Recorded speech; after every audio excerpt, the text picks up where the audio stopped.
Hello children, we're going to do a little experiment. It's a science experiment, but it's also a musical experiment. All we need are some clean jam jars. So you need to save your jam jars or your marmalade jars or your peanut butter jars. And we need some water. I've got a jug full of water I'm going to use, but I'm going to put some colouring in it.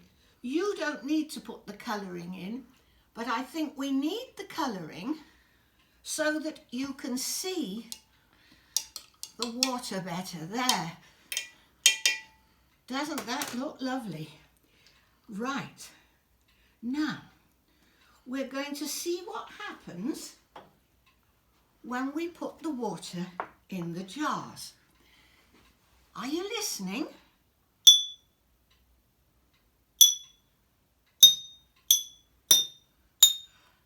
They all make roughly the same sound. I wonder what happens if we put water in there. Now remember, the colour is only so that you can see the water. I'm filling this one nearly to the top. Whoops, careful not to spill any.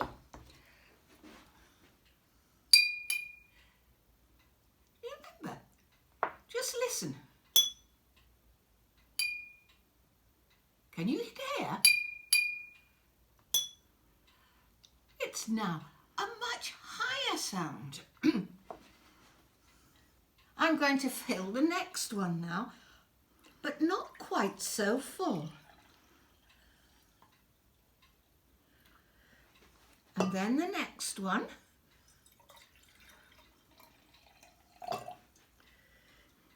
Can you see?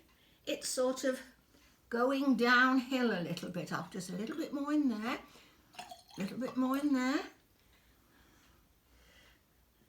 Going down. Going down.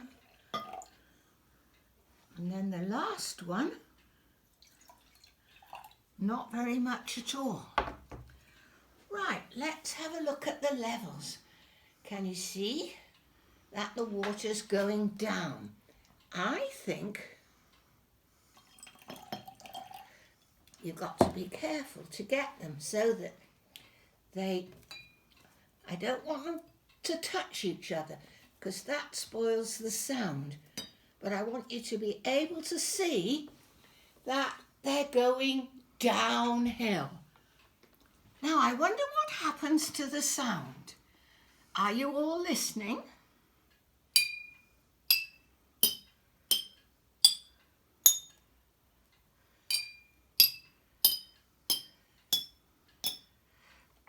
And do you notice when I tap the jar, I tap above the water level. So I tap on the rim of the jar each time.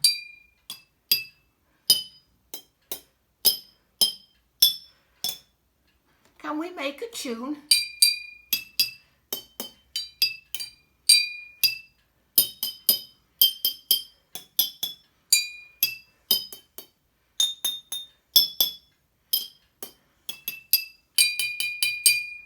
There. I hope you think that's fun. You can try that if you can make a collection of jam jars. I've only got 6. But you could try up to 8. And 8 is quite useful in music because it's what we call an octave. 8 notes. Goodbye, children.